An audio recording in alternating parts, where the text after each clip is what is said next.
I'm going to be discussing UK and Canada admission and scholarship process today. My name is Shoaib Barogundade, and I'm a doctoral researcher at Accelerating Innovation in Construction Lab at Leeds Beckett University. So quickly, I thought it would be nice for you to sort of get a glimpse about myself and why you should listen to me today.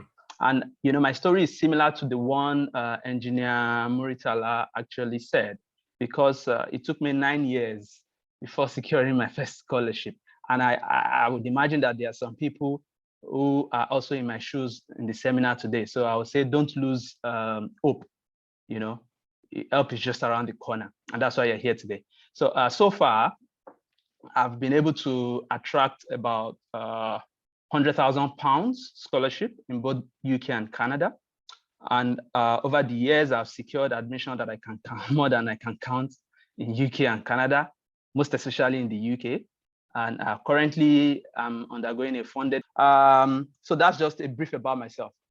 Now, moving on, I thought it would be nice to sort of give you some qualities that is required in seeking admission and scholarship process. This is not peculiar to UK or Canada, and you would imagine that first of all, you need to be able to persevere. This is very important when looking for scholarship or admission, as the case may be, abroad, wherever you might be in the globe, because you have to understand that we're 7 billion people in the world, right? And just the way you are looking for it, someone else is looking for it. So some people will go after the other. That's just life.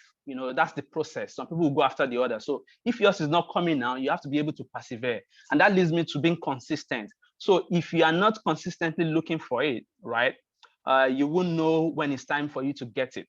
All right. If you know and you've decided and you've made up your mind that you want to get scholarship or admission abroad, then you should be consistent. It's just the way you would be looking for a job if you are someone that wants to work. And I want to assume that some of us on this call today are working, right?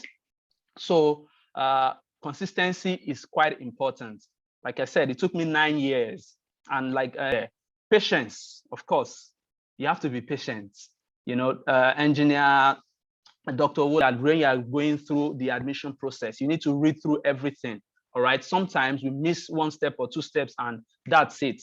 You don't end up getting the scholarship as of that time. Networking. I used to know about a scholarship, okay, the one that I got, the Commonwealth Shared Scholarship. However, okay, I didn't know the nitty-gritty.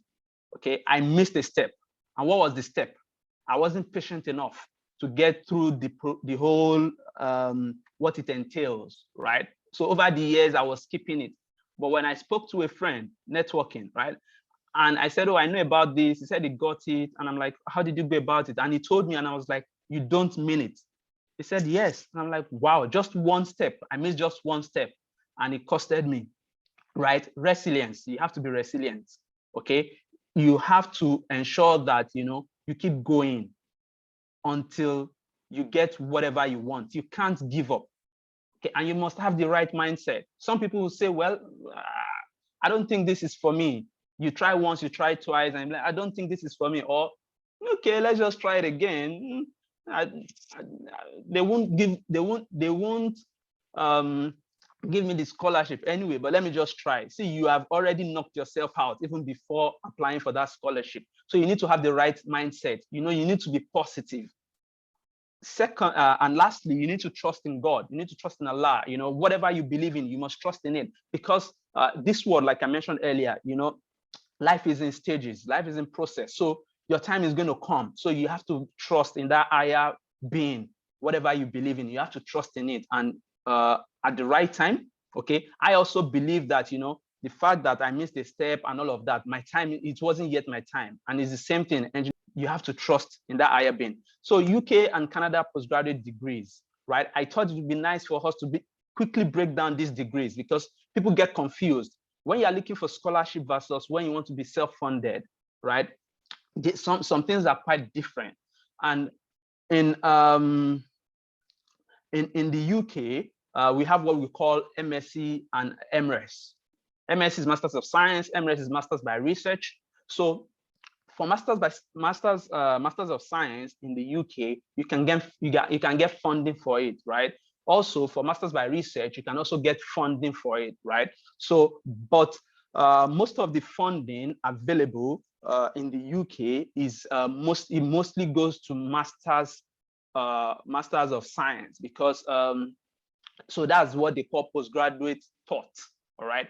Most often than not, MRes is usually linked with PhD. So anybody that wants to get scholarship with MRes, right, it has to be linked to a PhD, right? In Canada, we have what we call MA, Masters by Arts, or Masters of Arts, sorry, MSc, Masters of Science, MASc, Masters of Applied Science, MEng, Masters of Engineering. We have Masters of Education, MEd, and Masters of Architecture and the likes, right? So in Canada, all right, all these different schools actually use different terminologies. So in Canada, basically, just like in the UK, in Canada, if a school is using MA and MSc, right, some school, their MA is the one that is going to be funded, while their MSc will not be funded, okay? While the reverse will be the case for some, MSc will be funded and MA will not be funded, right?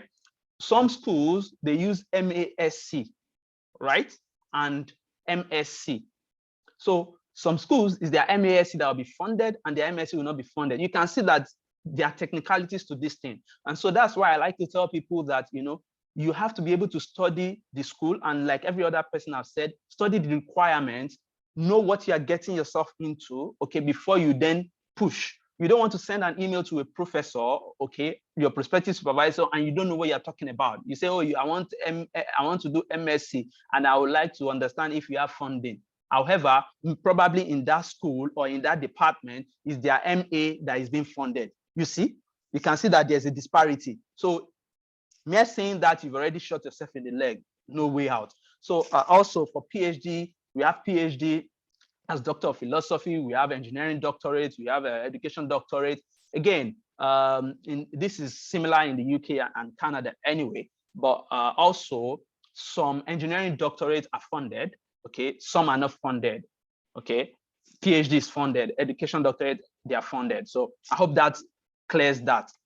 Now, the admission process, again, is similar. UK and Canada, the ones that are peculiar, we will get there, right? So you need your degree certificate. If you're applying for a master's degree, you need your bachelor's degree certificate. If you're applying for a PhD or engineering doctorate or what have you, you need your master's certificate. Now, in some cases, you can get a PhD with your master's, with your bachelor's degree, right? In some cases, both in the UK and in Canada, right? I have an experience with that. So it doesn't necessarily mean that you must have a master's before you get a PhD. Sometimes, okay? It depends on your degree, of course. It depends on your degree, whether you finish with a first class or a 2-1. Either if you finish the first class or a 2-1, you stand a chance, of course, of getting a PhD directly with funding, okay? However, some things have to back that up. So it means that you probably have some work experience. It depends on the school. Again, you have to know the requirements. Some will say they want work experience. Some, they probably need you to have some specialist skill, maybe like programming skill, depending on the course. All right.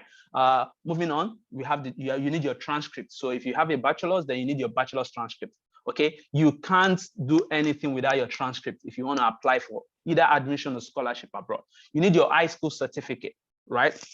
This is what we call a secondary school in Nigeria and I think Ghana, right? But generally, because we have people from different parts of the world here, is what generally is known as high school. So you need your high school certificate. That's what you detail whatever you've done, in the secondary school. You need letter of English proficiency, IELTS or TOEFL. Again, you need to study the school. Most often than not, in Canada and in the UK, once you finish from an English-speaking country, you don't need to do an IELTS or TOEFL. Okay, your normal high school certificate, if you've done English and you've made a certain grade, so you need to check the school. What grade are they looking for? Okay, sometimes and most times I advise people that even if you have the required grade, always attach the letter of English proficiency. You can always get that from your school. Where do you get it from your school? People that handle your exams and records, okay? In your school, you can get your letter of English proficiency there. It's very important, okay? Don't miss that hard, because that can save you almost about 200 pounds or thereabout to write IELTS, and it will save you stress of preparing and all of that, right? You need your CV and resume. Everybody has said that, it's important for you to, have what we call an academic CV. Okay, if you need input into this, you can always ask people around. Okay, this is important. And what I'll give you quickly, what does academic CV entails? Your education comes first, not work experience. When you're writing that CV, after your name, blah blah blah, your email, your education goes next. After your education, what goes next then comes, if you've gotten any experience, put it. Then let the awards you've gotten, let them show. If you have any paper that you have written, whether conference paper, even if it's an article for online blogs, put it. This is what I used to get my Commonwealth scholarship. I wrote an article for online blog, okay? I put it there and bam, it works. So never discount any little thing you have done, never discount it. Any leadership experience you've had while in the university, put it there. Nothing is a waste, right? Personal statement and statement of purpose. In the UK, we call it personal statement. In Canada, it's called statements of purpose, right? It's almost similar, okay? And in the next slide, I'm going to show you basic things, the essentials that needs to go into this, and I'll give you like an example. Your passport data page. Sometimes you are looking for admission abroad, you are looking for scholarship, and you don't have your passport, you don't have your international passport. This does not work. So anywhere you are in the world, ensure that you have that document at hand, because when you're applying, most often than not, you will need to upload it during your application process, okay? You need letter of reference, official reference, or letter. In Canada, they call it letter of recommendation. It should be in on official letterhead. What I tell people is that this is not difficult, because, of course, our lecturers, they are always very busy. You can always discuss with them. Have one letter of recommendation from 2 of your professors and thereabout. Notify them that you are going to probably be using this to apply for some admissions and scholarships, right? Let them know so that you don't disturb them often and often. Although some schools, we say that we need the email address of your professor. Give them that email address. Some school will give you the option, especially in UK, right? And most schools in Canada as well. You can always upload your official reference letter or letter of recommendation from your professors. Okay, if you've worked and you've probably worked for 5 years or thereabouts, get one letter of recommendation from your the school you finished from, your bachelor's or your master's, then get another letter of recommendation from your employer, right? If you don't want to use your employer, get both from your school, but don't get 2 from your employer. It will not work. Okay, they need something academic, because you are going to school. It's an academic environment, right? So get it. When you use it, notify your lecturer that, oh, okay, I submitted so application and I've used the letter of recommendation you gave to me, because that way, in case they contact him and you don't know, he will be able to say, yes, I'm aware. Okay, otherwise they will contact him and I will say, no, I don't know, and that has ruined your chances, right? And nextly, secure a prospective supervisor. This is for Canada, right? In the UK, you don't need all of this, right? But in Canada, you need to secure a prospective supervisor, and it's similar to what engineer Dr. Owolabi mentioned earlier regarding emailing your prospective supervisor. Even if you want to do masters, okay, in Canada, if it's going to be, we said MA, MSc, and all of that, right? If it's going to be the MSc or the MA, depends on which school, the way they've termed it, okay, you need a supervisor. It's the one that is not funded. And I'll tell you, okay, what's the difference between that? Okay, maybe I didn't touch upon that. So the ones that are funded are the ones that has research components. You get what I mean? So if you are doing MSc in Canada, if it's the MSc that is funded in a particular school, it means that you are going to do coursework for 1 year, right? And you are going to do research for like 6 months, 1 year. So that's the difference, right? And if it's that one that you need funding, you need to get a prospective supervisor that will say, I'm ready to supervise you, okay, before you then apply.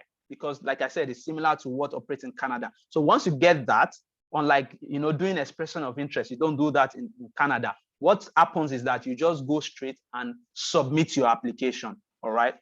And the next thing is research proposal or short position paper. This is mostly for PhD. Now, this is where Canada and UK overlaps, all right? So if you want to do a PhD, you need to write a short proposal, even if it's going to be 1 page. So like Dr. Owolabi mentioned, each school have a particular way that they want you to write their proposal.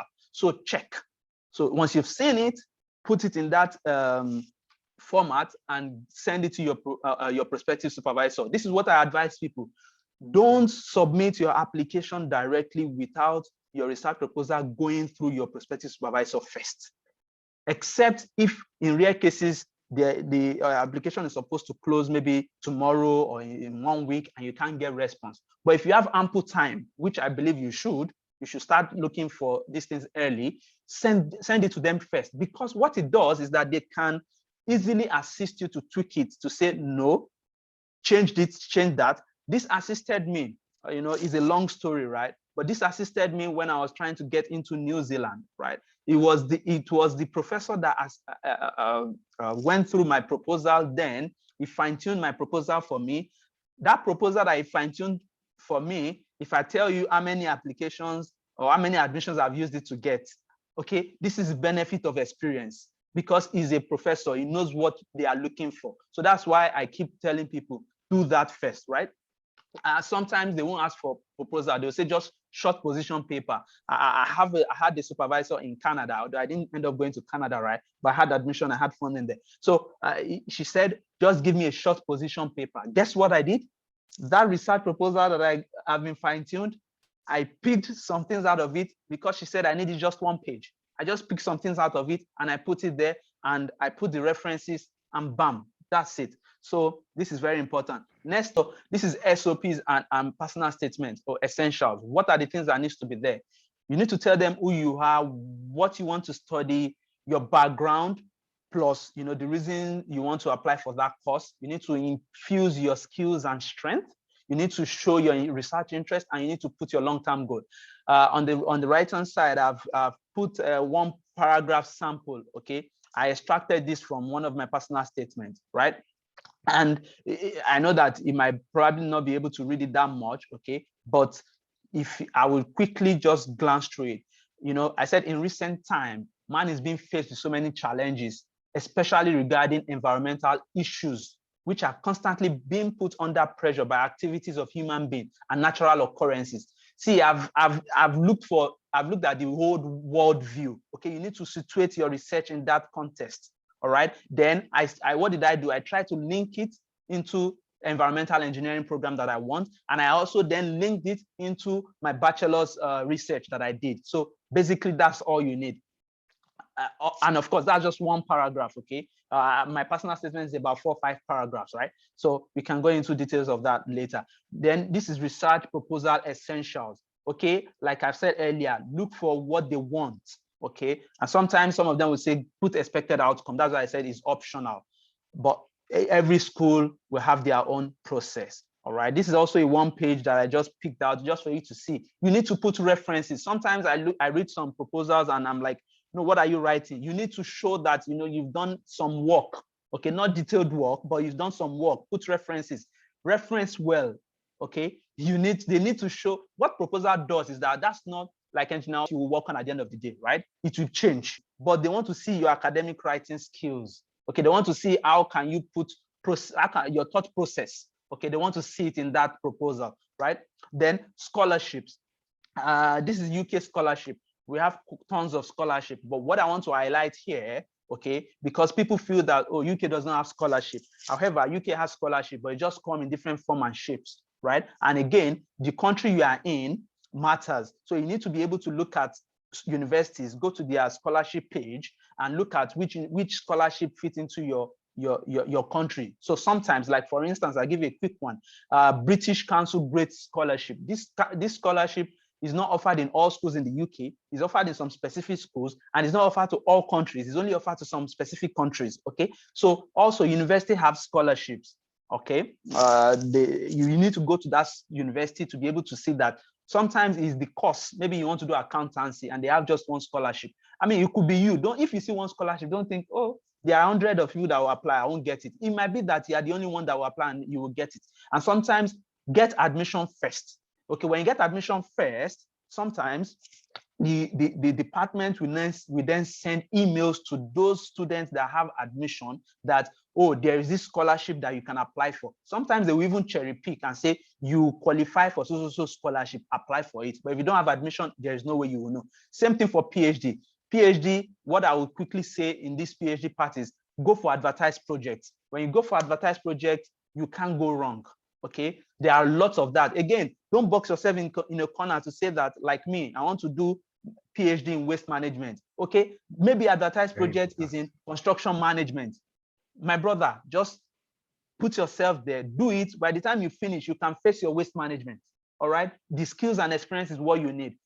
So for the Canada scholarship, okay, is almost similar to the UK, right? And what I would just try to pick out from here is that in Canada, sometimes they'll give you admission, and at the end of the day, you'll be asked to apply for what we call marking assistant or graduate assistant, sometimes lab instructor. There was one scholarship I got in Canada, and the university has like an amount they give students, right? But then the department also, they now say you can apply for marking assistant and lab instructor. Everything comes together. Your money is complete to fund your education, right?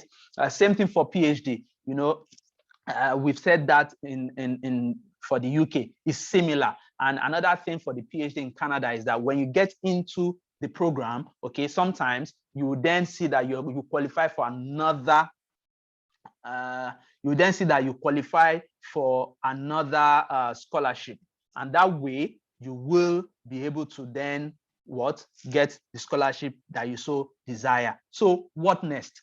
Okay, I've quickly given you an action point here. Okay, the action points quickly for UK: decide on the schools and the kind of scholarship you want. Look for the necessary requirements. Okay, then apply. But if you feel you need help, get support and guidance. If you feel you need help, reach out to mentors, reach out to friends, reach out to your colleagues, everybody that you know, let them assist you. All right. Same thing for Canada. You know, decide on the schools, check requirements and procedure of contacting supervisor. Quickly on this point, I remember that there was a university in Canada, I think University of Alberta or thereabout. On their website, they said, if you want to contact a supervisor, a prospective supervisor, this is how you should write it. Okay, so you need to check those things. So if you write a mail to the supervisor and you probably don't get a response, you might probably not followed the due process. Okay, reach out to them, attach those documents, basic documents, your bachelor's degree, your transcript, and your CV. Bam. If it's PhD, put short research proposal and let's see where that gets us. And lastly, further support I can provide to you, right? If you require support in any of this area and much more, right? If you're looking for schools to be targeting or scholarships to be applying to in Canada or the UK, if you want to get complete information, okay, about scholarships that are available in the UK, you know, the kind of courses you should be applying to in the UK to sort of position you if you want to stay back after your studies. Okay, if you're a couple, you feel that, okay, maybe I have a 2-2 or thereabout, and I don't know if I can get a scholarship, right? You know, I can advise you on how to go about that and much more, right? So if you need help in any of those, you can just quickly you can see that link on the screen. You can click it and look at all the support I can provide for you, and you know, we can take it up from there. Thank you so much for your time, and I hope this is helpful.